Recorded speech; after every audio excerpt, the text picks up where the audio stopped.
Come Jesus and have your way. Guten Morgen, ICF Basel. Sehr schön, dass wir hier sein können. Ich weiß, dass ihr seit vielen Jahren, seit undenkbar langer Zeit schon, eigentlich diese Arbeit unter den Armen in Manila unterstützt. Und jetzt ist es uns gelungen, wirklich eine Gruppe hierher zu bringen. Nach 5 Jahren zum ersten Mal wieder. Und ich glaube, jetzt mache ich zum Anfang einen ganz kurzen Überblick mit ein paar Bildern, damit man für alle, die jetzt Onesimo nicht kennen, auch ein bisschen eine Ahnung bekommen. Also das ist unsere Crew, ja, die jetzt gekommen sind, und im nächsten Bild sehen wir die wunderschönen Philippinen, die etwa, jetzt muss es wirklich vorwärts gehen, ja genau, Naturschönheiten und so, tolle Flüsse und Seen, wo man baden kann. Das ist auch Natursensationen wie der schönste Vulkan oder die Beach, wo viele Touristen Ferien machen. Das steht auch für die Philippinen. Aber dann gibt es eben auch diese Stadt. Es ist die 5. größte Stadt der Welt. Es sind mehr als 23 Millionen Menschen, die dort leben.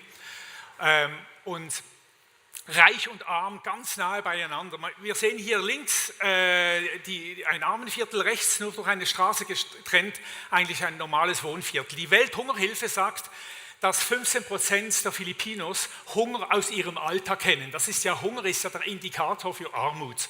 Und das sind etwa 16 Millionen Menschen. Im nächsten Bild sehen wir, wie das von nahe aussieht, so ein Slum. Es gibt verschiedene Slums natürlich, aber das leben Kinder, da leben Eltern, Großeltern auf unmenschlich engen Wohnverhältnissen mit, ja, und so weiter. Das ist wirklich das nächste Bild vielleicht. Wir sehen hier ein Slumgebiet, das ins Meer, im Containerhafen von Manila ins Meer gebaut ist, ausgesetzt den ganzen Stürmen. Man sieht im nächsten Bild nochmals dasselbe von oben. Containerhafen, Slumgebiet im Hafenwasser von Manila. Und wenn man ganz nahe dran zoomt, sieht das so aus. Ja, im nächsten Bild genau. Und da leben Tausende von Familien, auch in anderen Slums. Und diese Kinder, die Straßenkinder oder Kinder, Jugendliche der Straßen, die kommen aus solchen armen Vierteln, weil dort das Leben oft schwierig wird für junge Menschen, wegen dieser Überbevölkerung und dieser Armut. Nächstes Bild. Ja, in diesem Gebiet gibt es auch eine der 40 Partnerkirchen, die junge Menschen aufnehmen für ein 2-Jahres-Programm. Hier sehen wir Pastor Gil und Pastora Leni zusammen mit dem Onesimo-Worker, der diese Kirche betreut.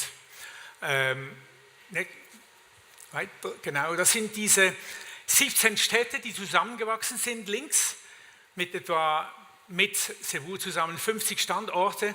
Dann gibt es auch eine Arbeit, vielleicht nochmals zurück, eine Arbeit unter ganz kleinen Kindern, die nennt sich Bulilit. Und dort gibt es ein Schutzhaus für missbrauchte Mädchen, ein Ernährungsprogramm und auch 2 Schülerzentren.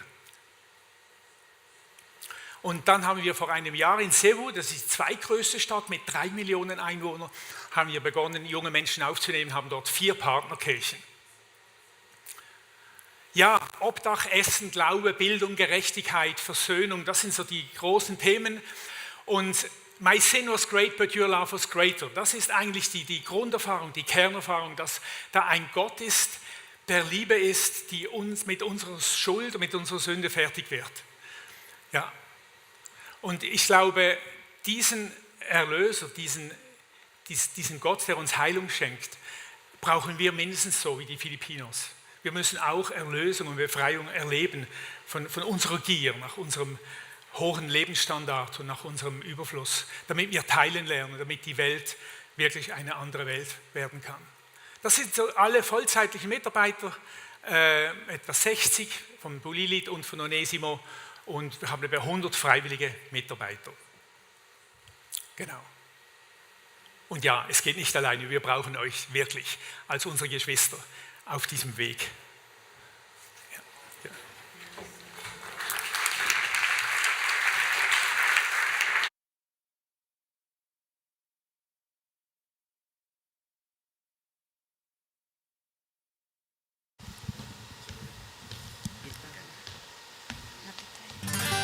Ganapon natin ang mga pagsalansangan, mga kwento ng musmos na di marinig ng iba. Ngayon ipaparating namin dito sa aming kanta, dahil lahat sila ay pawang biktima ng maling pamamahala.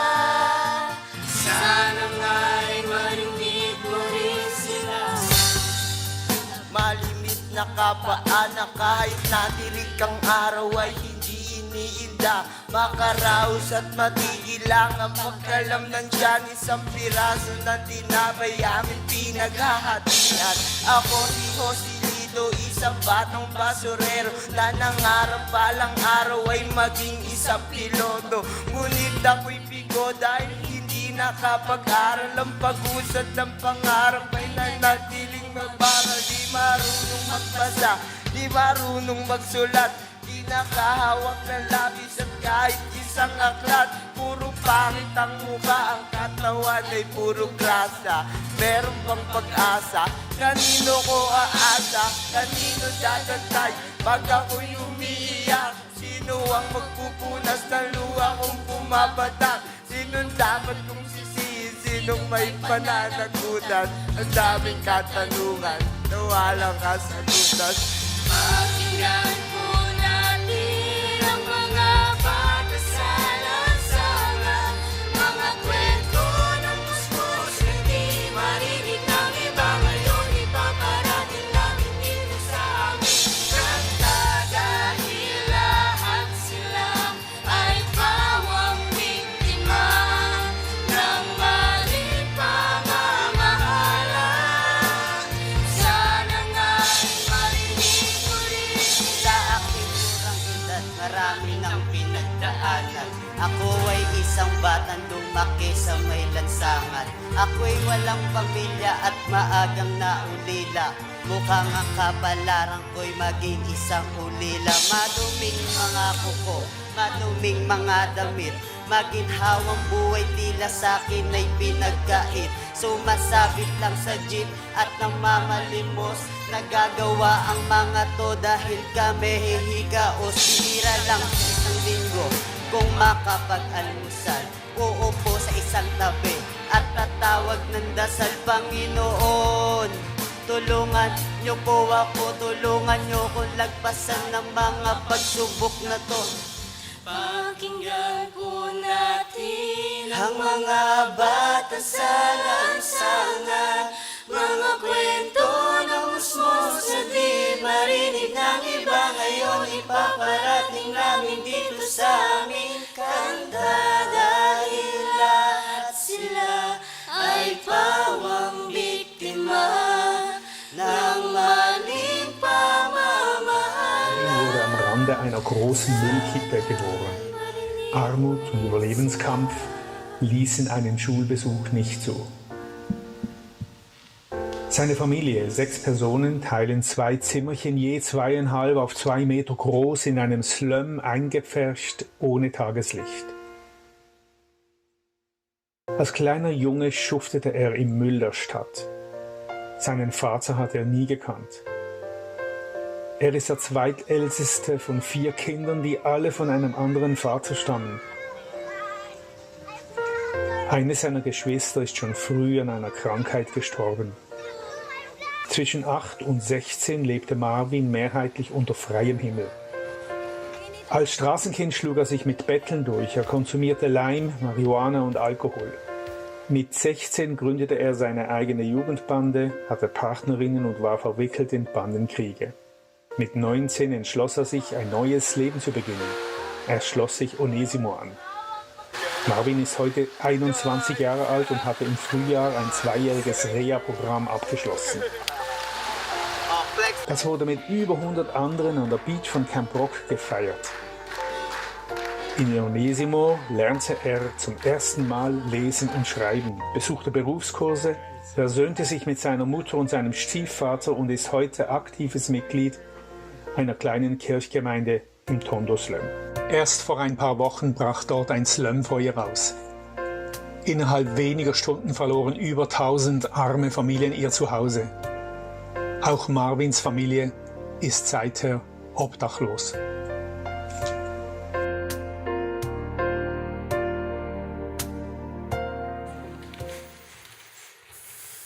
Hallo. Guten Tag. Mein Name ist Marvin Delbo und ich bin 22 Jahre alt. Ich komme aus den Philippinen.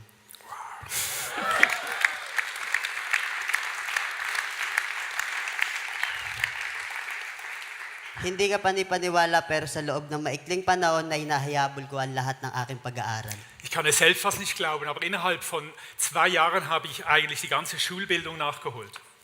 At ngayon ay nasa huling taon ako sa ika-12 baitang. Ich bin jetzt im 12. Schuljahr.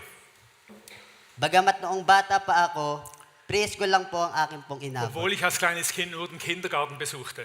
Sa kadahilanan na iniwan ako ng aking mga magulang at naging alipin ako ng aking lola na nalulong sa alak. Weil ich wurde damals von meinen Eltern verlassen und ich wurde so der Sklave von meiner Großmutter und die war alkoholsüchtig. Wala ring awa sa akin ng aking tito. Auch mein Onkel hatte kein Bedauern mit mir. Siya ay isang drug dealer at isang sugarol. Er war ein Drogendealer und hat immer das Geld verspielt.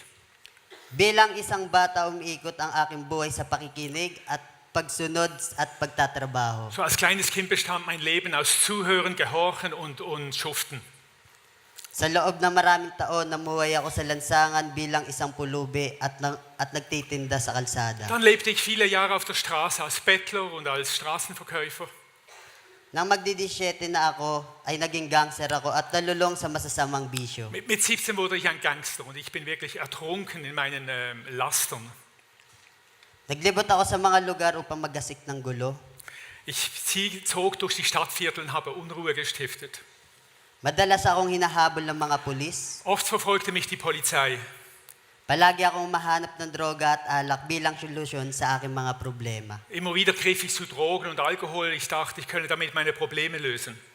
Hanggang sa nawalan ako ng kontrol. Oft verlor ich die Kontrolle.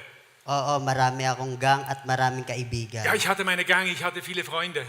Pero noong nasa panganib ako at muntik nang patayin, Aber als es geschah, dass ich beinahe umgekommen bin, iniwan nila ako at sinarili ko ang lahat. haben sie mich alle verlassen.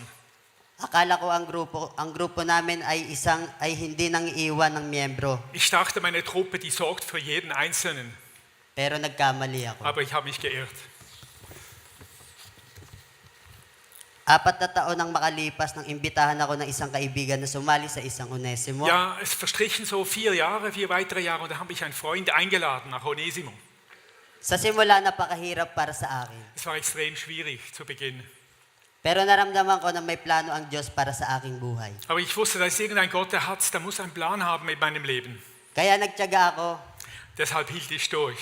Natuto akong maglaba, magplantsa, magluto at maglinis at mag-alaga ng sarili sa loob ng komunidad. In der Gemeinschaft lernte ich dann bügeln und waschen und mich selber pflegen und so weiter.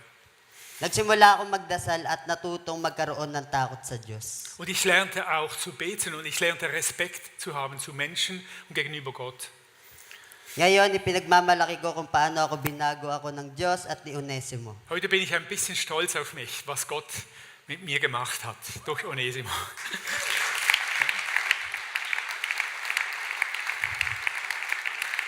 Ang pangarap ko ay maging isang pulis. Es ist mein Traum, Polizist zu werden. Kung pagbibigyan ako ng pagkakataong magpatuloy sa pag-aaral, gusto kong gawin ito. Ja, also wenn ich die Chance habe, dann möchte ich dranbleiben mit Studieren. Una, para sa aking sarili. Eigentlich für mich selbst. Pangalawa, para sa aking mga pamilya. Zweitens auch für meine Familie. At higit sa lahat, para sa mga taong naniniwala at nagtitiwala sa Aber am akin. meisten für diese Menschen, die an mich geglaubt haben und mir Vertrauen geschenkt haben. Maaari kong sabihin talagang mabuti ang Diyos at nagbibigay ng pag-asa sa mga nawalan ng pag-asa. Ich kann wirklich sagen, Gott ist gut und er gibt Hoffnung. Menschen, die keine Hoffnung haben. Kaya buong puso ako nagpapasalamat sa Diyos Deshalb danke ich mit dem ganzen Herzen Gott. dahil siya ang dahilan ng lahat ng ito. Denn er ist der Grund für alles, was passiert ist in meinem Leben. Mula sa pagiging walang silbi, Ja, ich war mal richtig nutzlos und naging pakipakinabang ako. jetzt kann mich Gott gebrauchen. Purihin ang Diyos. Gott sei alle Ehre.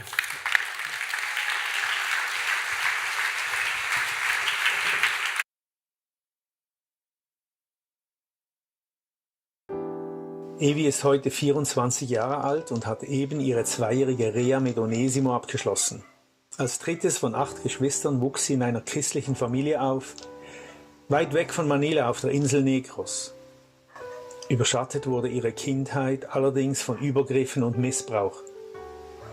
Als Evi 14 Jahre alt war, zog die ganze Familie nach Manila in einen Slum, weil ihr Vater dort in der Hauptstadt Arbeit fand, um seine große Familie zu versorgen. Landflucht. Kaum in Manila eingeschult, erkrankte ihr Vater plötzlich und starb kurz darauf. Das war eine Katastrophe. Alle Geschwister verließen die Schule. Evi schlug sich als Fabrikarbeiterin im Service und im Straßenverkauf durch. Geplagt von Depressionen verlor sie fast jeden Halt, begab sich in ungesunde Beziehungen und erlag dem Alkohol. Mit 22 hörte sie von Onesimo, packte ihre Chance und begann ein neues Leben. Evi geht heute entschlossen den Weg der Versöhnung mit ihrer Vergangenheit, engagiert sich in ihrer Kirche und hat 2 Berufskurse abgeschlossen, als Köchin und als Barista.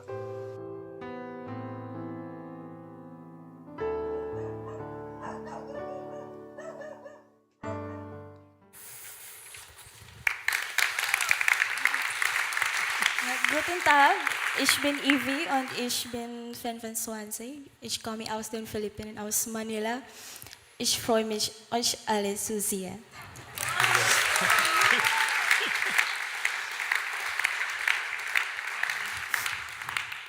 Kasalukuyan po akong nag-aaral online sa Global Life University in the second year of college. Ich studiere an einem Online-College im 2. Jahr.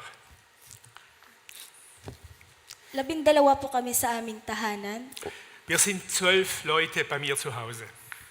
8 kaming magkakapatid at ako ang pangatlo sa amin. Also 8 Geschwister und ich bin das 3. Dahil sa kahirapan, wala ni isa sa amin ang nagkaroon ng pagkakataong makapag-aral ng kolehiyo. Aber wegen der Armut konnte eigentlich niemand eine Ausbildung machen. Nang magkatrabaho ang aking ama sa Maynila, lahat kami ay lumipat mula sa probinsya patungo sa lungsod. Aber mein Vater hatte Aussicht auf Arbeit in Manila und deshalb zogen wir alle nach Manila von der Provinz.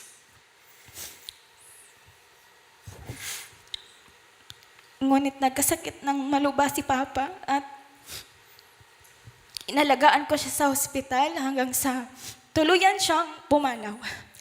Und dann wurde mein Vater wirklich sehr krank und ich bin bei ihm beigestanden, als er krank war. Napakahirap nito Ich habe ihn gepflegt, bis er starb. Das war sehr hart für mich. dahil dito, kaming magkakapatid ang naging tagapagtaguyod ng pamilya. Und wir als Geschwister, mussten dann für uns selber sorgen. Iba't ibang trabaho ang aking pinasukan, Ich habe verschiedene Arbeiten gemacht hindi naging maganda ang aking kalagayan. und meine Situation war ziemlich schlimm. Bilang bata, nakaranas ako ng pang-aabuso na nagdulot ng mga hindi malusog na relasyon sa mga lalaki. Es ging mir nicht gut, weil als Kind wurde ich missbraucht und deshalb bin ich dann immer mehr in schlechte Beziehungen mit Jungs geraten. Lalo na noong nasa gitna ako ng krisis sa buhay. Speziell auch wegen dieser Situation, wo ich drin stand, dieser Lebenskrise. Pagkatapos ikinwento sa akin ng aking tita yung tungkol sa Onesimo, Und dann war da eine Tante, die hat mir erzählt von Onesimo. hinikayat niya akong sumali. Und sie sagte, hey, komm doch. Nung una, nag-alinlangan ako. Ich war extrem unsicher zu Beginn. Naisip ko na ito'y parusa. Ich dachte, das sei eine Art Strafe jetzt. At inakala ko rin ito isang paraan para makatakas sa mundo. Aber irgendwie dachte ich, kann vielleicht damit der Welt entfliehen und mir selber. Ngunit ito pala ay isang pagkakataon para magsimulang muli at maranasan ng pagbabago. Aber es war dann wirklich die Chance, Veränderungen zu erleben. Mahabang daan ang aming tinahak, Es war ein schwieriger Weg, lalo na sa simula. vor allem zu Beginn. Ang pagbabago ay may kapalit. Veränderung kostet einem was. Ngunit ganito rin naman ang nararanasan ng Aber ich glaube, iba. das geht allen so. Ne? At napabuti ang kalagay ng marami, Ja, ich habe viel gearbeitet an mir selbst, lalo na sa aming personal at espiritual an na meinem persönlichen pag-unlad. Leben, an meinem geistlichen Leben. Nakampleto din namin yung test the skill trainings at mga work camp sa Onesimo. Aber ich habe einige Berufskurse abschließen können in dieser Zeit. Buong puso akong nagpapasalamat sa lahat ng suporta na natanggap Und namin. ich danke von ganzem Herzen für die Unterstützung, die ich damals erfahren habe. Nakilala ko ang mga bagong tao na ngayon ay bahagi na ng aking buhay. Vor allem habe ich neue Menschen kennengelernt, die jetzt Teil meines Lebens geworden sind. At maraming bagay ang unang beses naming naranasan at napakalaking bagay yun para sa Und amin. es gibt so viele Dinge, die ich zum ersten Mal in meinem Leben erlebt habe und das ist von großer Bedeutung für mich. Yeah. Mas lalo pang lumalim ang pananampalataya ko sa Diyos. Vor allem ist mein Glaube in Gott tiefer geworden. Naging worship team leader ako at Sunday school teacher para sa mga bata. Ich bin jetzt Lobpreisleiterin in der Kirche und Sonntagsschullehrerin. Muli, maraming salamat po sa lahat. Vielen Dank euch allen.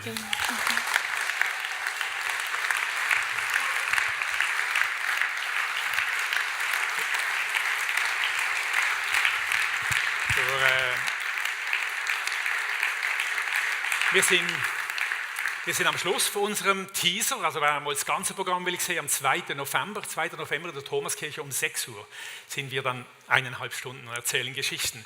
Jetzt ist aber Jannik wieder dran, der war nämlich selber in Manila und erzählt uns ein bisschen etwas davon. Ja, Jannik, genau. Yes.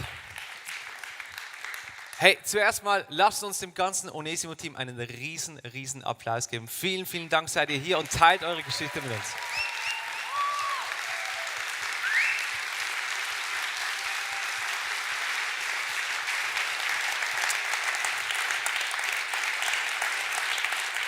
Wir kommen später noch drauf. Ich durfte selber vor einigen Jahren, ich habe probiert zurückzurechnen, wann es war, schwierig, durfte ich selbst 2 Wochen in Manila verbringen, und zwar mit einem Discovery Camp.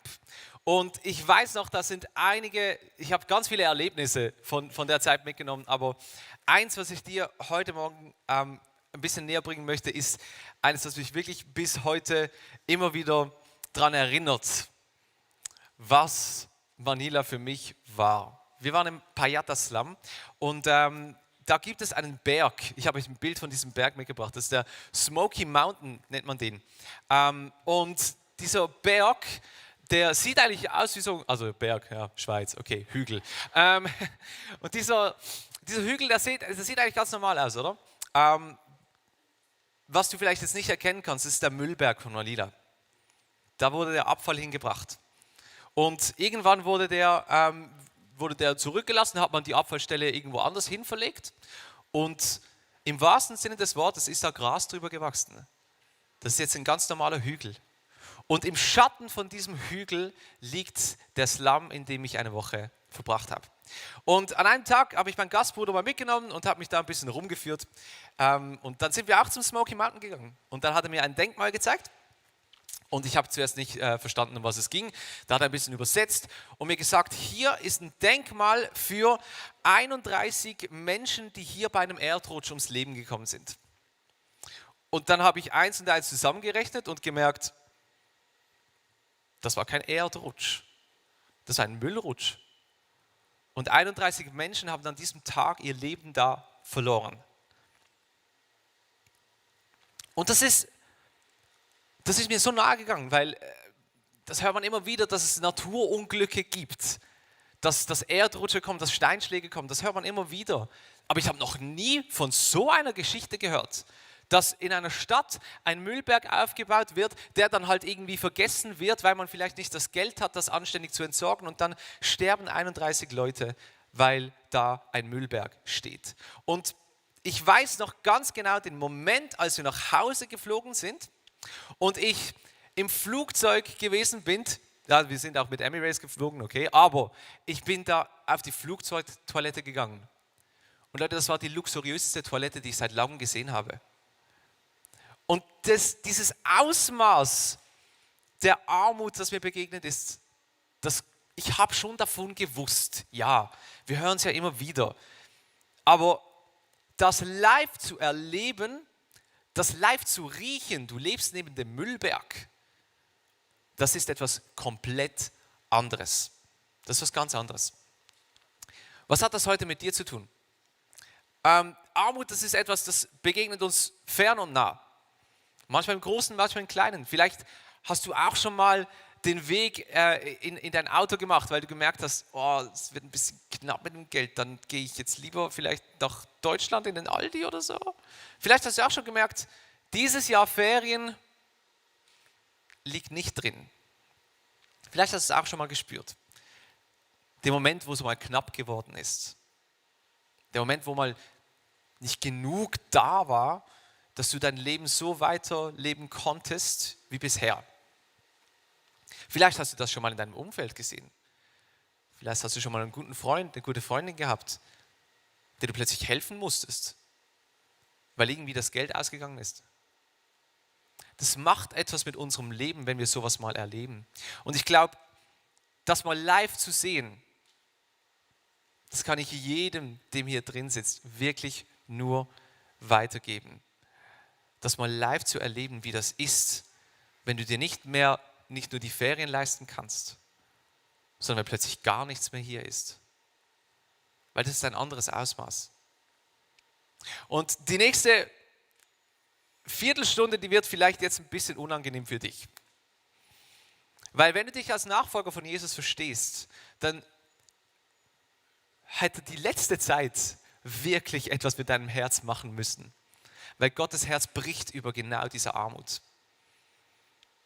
Es gibt einen Song, Hosanna, ich weiß nicht, wer von euch den noch kennt, da kommt eine Zeile vor, Break my heart for what breaks yours. Brich mein Herz für die Anliegen, die dein Herz brechen. Und ich glaube, dieses Anliegen, das ist Gott ein Riesenanliegen. Und wenn du dich vielleicht heute Morgen nicht als Nachfolger von Jesus verstehst, wenn du eingeladen worden bist, wenn du jetzt hier bist und denkst, okay, was geht hier ab, dann habe ich ein bisschen Good News für dich. Dann kannst du dich jetzt mal zurücklehnen, mal ein bisschen zuhören und mal gucken, was hier erzählt wird. Vielleicht wirst du auch inspiriert. Aber wenn du dich als Nachfolger von Jesus verstehst, dann ist jetzt wichtig, dass du gut aufpasst. Weil Gottes Herz, das schlägt für arme Menschen. Und das sehen wir schon im Alten Testament. Im Psalm 82, Vers 3-4 steht, schafft Recht dem Armen und der Weise, dem Elenden und Bedürftigen verhelft zum Recht, rettet den Geringen und den Armen, entreißt ihn der Hand der Gottlosen. Es muss uns also ein Anliegen sein, dass wir armen Menschen helfen. Und warum? Weil sie oft von allen anderen nicht gesehen werden. Weil sie oft von allen anderen sogar bewusst verstoßen werden. Wir wollen keine Armut hier. Ich weiß nicht, ob ihr die Geschichten kennt, wenn da irgendwelche großen Sportanlässe in Ländern stattfinden und man sagt, man muss das Image vom Land bewahren. Und dann sogar sagt, ja, die arme Bevölkerung, die quartieren wir jetzt um. Die hat jetzt hier nichts mehr verloren.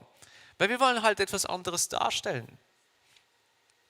Wenn dann alle weggucken, dann guckt einer hin und das ist Gott.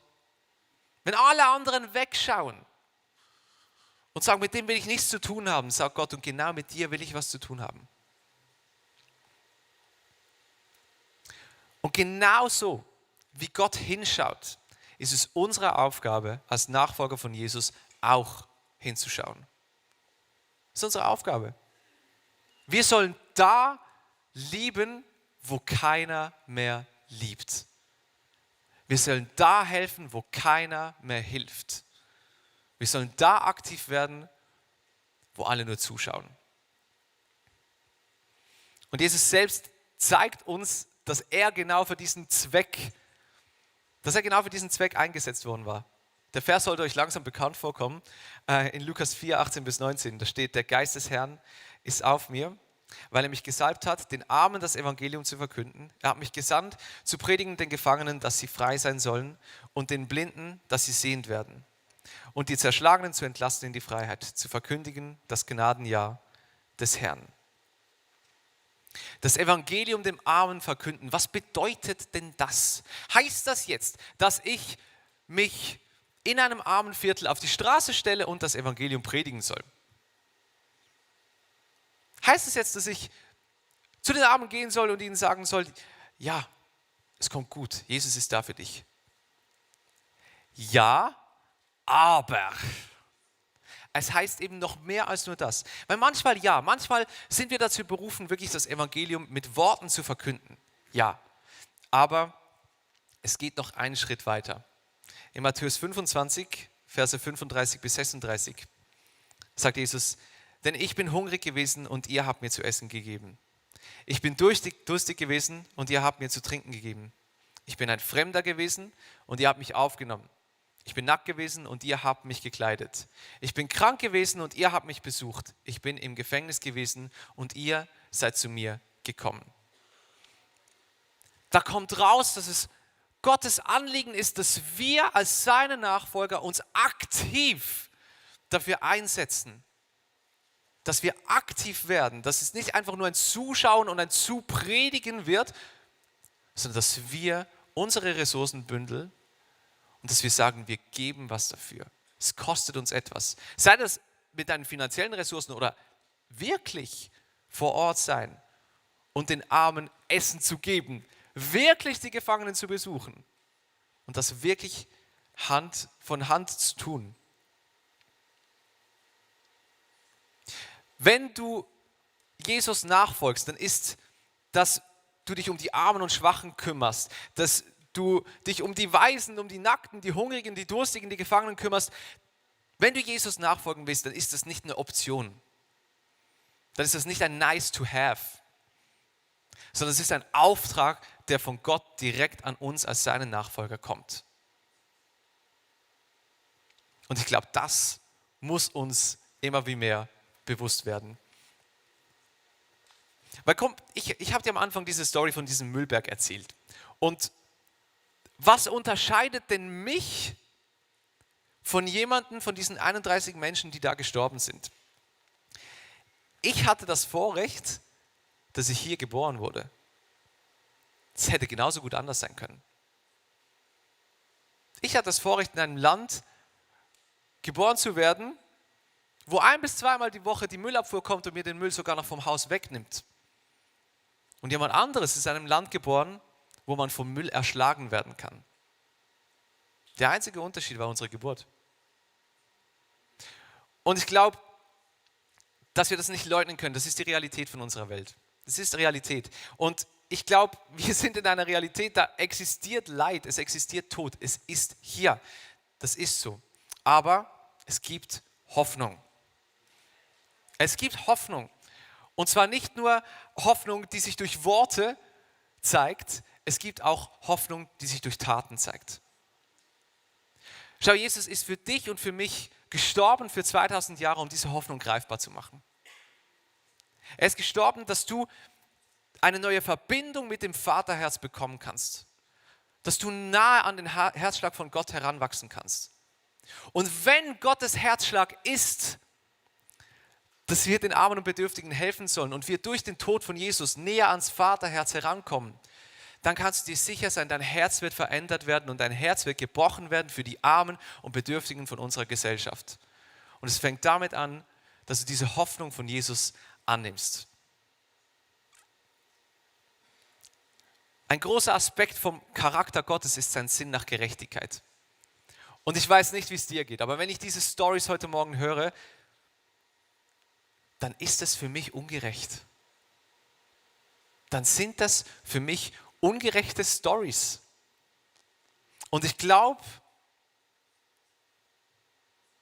dieser Sinn für soziale Gerechtigkeit, den du vielleicht bekommst aus deiner Beziehung zum Vater, aus deiner Beziehung zu Jesus, ich glaube, das ist das, was es mit dir zu tun hat heute Morgen. Ich habe dir einen kleinen Satz mitgebracht, den du dir merken kannst. Alright? Gerechtigkeit beginnt da, wo Liebe gewinnt. Gerechtigkeit beginnt da, wo die Liebe gewinnt. Und ich glaube, diese Liebe zu unseren Nächsten, die ist auch wirklich zu unseren Nächsten gemeint, aber die geht noch über das hinaus.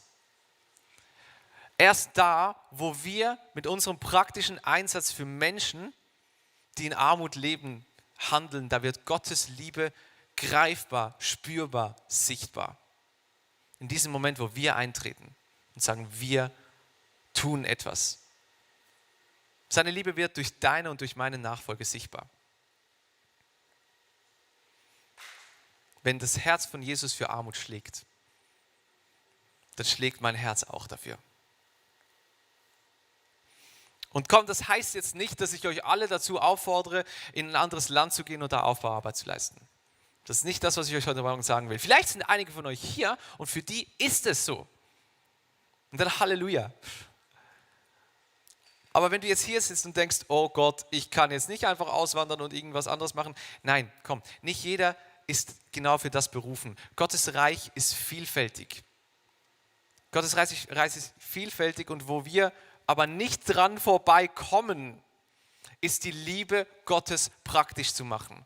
da kommen wir nicht dran vorbei. Egal, ob du hier bist, egal, ob du in Manila bist, egal, ob du irgendwo in Südafrika bist, es spielt keine Rolle. Da, wo du bist, ist dein Auftrag als Nachfolger von Jesus, die Liebe Gottes spürbar zu machen. Und Jakobus untermauert das noch in seinem Brief. Er schreibt im Kapitel 2, 14 bis 17, was nützt es, meine Brüder und Schwestern, wenn einer sagt, er habe Glauben, aber keine Werke vorzuweisen?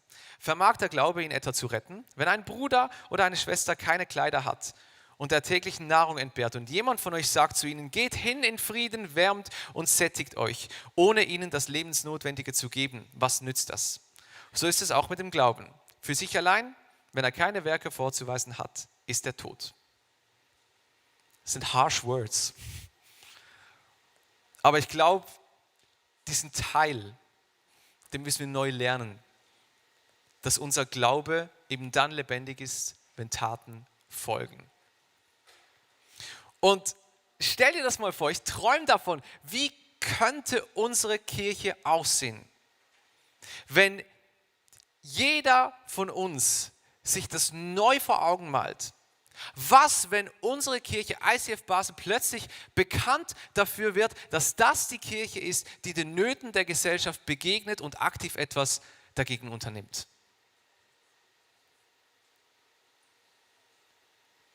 Und damit meine ich jetzt nicht, ja, das ICF muss halt noch mehr machen in diese Richtung. Ja, das ICF sollte noch. Ja, das ICF könnte doch noch. Ich will dich daran erinnern, die Kirche besteht aus dir und mir, aus jedem Einzelnen von uns. Und der Auftrag, den Jesus uns gibt, das ist nicht einfach ein Auftrag an Mats oder ans Office-Team, sondern es ist ein Auftrag, der jeder Einzelne von uns was angeht. Weil ich glaube daran, wenn du in deinem Umfeld die Liebe Gottes greifbar und spürbar und sichtbar machst, dann verändert sich hier etwas. Dann wird dieser Traum Realität. Sei das hier in deinem nächsten Umfeld oder sei das in einem anderen Land. Aber ich glaube, heute Morgen ruft Gott uns dazu auf, aktive Schritte zu unternehmen. Weil Gerechtigkeit beginnt da, wo Liebe gewinnt. Und diese Gerechtigkeit zu leben, das geht nur dann, wenn du die Liebe Gottes in dein Herz reinlässt. Das geht nur dann. Und dann wird sich etwas verändern. Du hast jetzt viel gehört heute Morgen von Manila, von Onesimo, von dieser Arbeit, von dem Herzschlag Gottes für arme Menschen, vom Herzschlag Gottes für Menschen, die am Rand der Gesellschaft stehen. Und das ist keine einfache Predigt, weil sie so herausfordernd ist, dass es uns was kostet, dass wir etwas machen müssen. Aber ich möchte dir zum Schluss zusprechen. Es fängt alles damit an, mit deiner Beziehung zum Vater. Da fängt es an. Und ich will dich ermutigen, heute Morgen tiefer in das reinzugehen. Deine Beziehung zu Jesus wirklich an erster Stelle in deinem Leben zu setzen. Weil dann passiert ganz vieles automatisch. Weil wenn wir die Liebe Gottes empfangen und sie weitergeben, dann fangen wir an, dieses Anliegen zu teilen. Das passiert automatisch. Ich möchte heute Abend für zwei Gruppen von Personen, heute Morgen für zwei Personengruppen beten. Steht doch kurz mit mir auf. Vielleicht bist du jetzt hier und du hast ganz viel davon gehört, aber das mit dem Jesus nachfolgen, das ist noch keine Realität in deinem Leben. Und vielleicht hat es das heute Morgen inspiriert und ich will dir nachher gerade die Gelegenheit geben zu sagen, hey, ich will einen ersten Schritt auf diesen Jesus zumachen.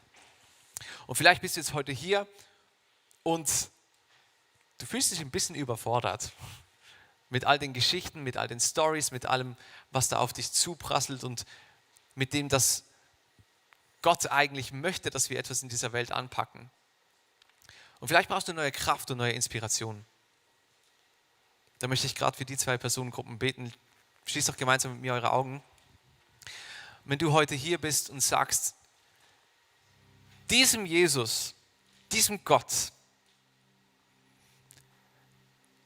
dem das so wichtig ist, dass arme Menschen, dass Menschen am Rand der Gesellschaft praktische Liebe zu spüren bekommen. Diesem Gott möchte ich nachfolgen. Dann werden wir alle unsere Augen geschlossen haben. Heb doch kurz deine Hand.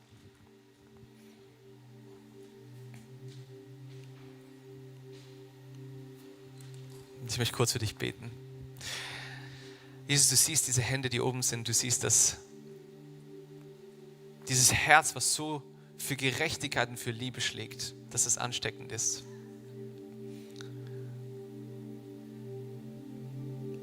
Jesus, ich danke dir für all die Geschichten, die du uns in der Bibel zeigst und die Geschichten, die du uns heute zeigst, wo deine Liebe und deine Gerechtigkeit etwas gemacht haben mit unseren Herzen, Jesus.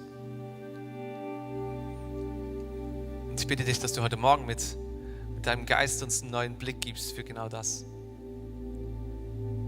Uns neue Inspiration gibst, uns neuen Mut gibst, uns neue Kraft gibst, für dieses Anliegen einzustehen.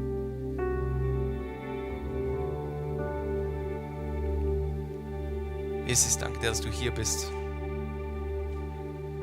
dass du uns begegnen möchtest heute Morgen und bei dem Einzelnen, wo die Hand jetzt oben war, Jesus, dass du dich neu zeigst, dass wir einen Schritt näher auf dich zukommen können, dass wir eine neue Perspektive von dir bekommen. Jesus, zeige du dich. Amen. Herr, wenn du heute Morgen hier bist und sagst, all das ist viel für mich und mein Herz. Das ist viel zu hören und das bringt mich so ein bisschen in ein Ohnmachtsgefühl. Das ist etwas, das macht irgendwie zu viel mit mir heute Morgen. Dann streck doch auch kurz deine Hand auf.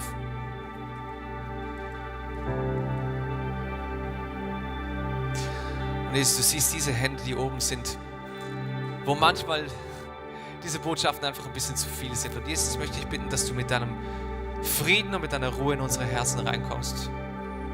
Dass du uns aufzeigst, hey, was ist dran als nächstes? Was sind die nächsten kleinen Schritte, die wir gehen können, um diese praktische Liebe zu leben?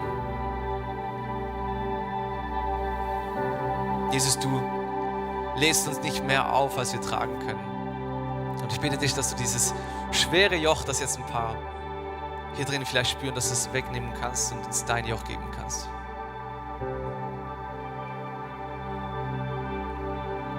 Jesus, wir wollen dir nachfolgen. Führe uns und zeig uns den Weg, um deine Liebe in unserem Umfeld, bei unseren Freunden, in unserer Familie zeigen zu können. Amen. Hey, wenn du noch ein Anliegen hast, wenn du sagst, ich muss noch etwas im Gebet festmachen, dann ist unser Gebetsteam für dich ready. Hier von dir aus gesehen auf der linken Seite. Nimm das in Anspruch. Komm mit deinen Anliegen und lass für dich beten oder bete mit jemandem gemeinsam. Und jetzt für die nächste Zeit, lasst uns gemeinsam diesen Gott anbeten, der einsteht für jeden, der am Rand der Gesellschaft ist.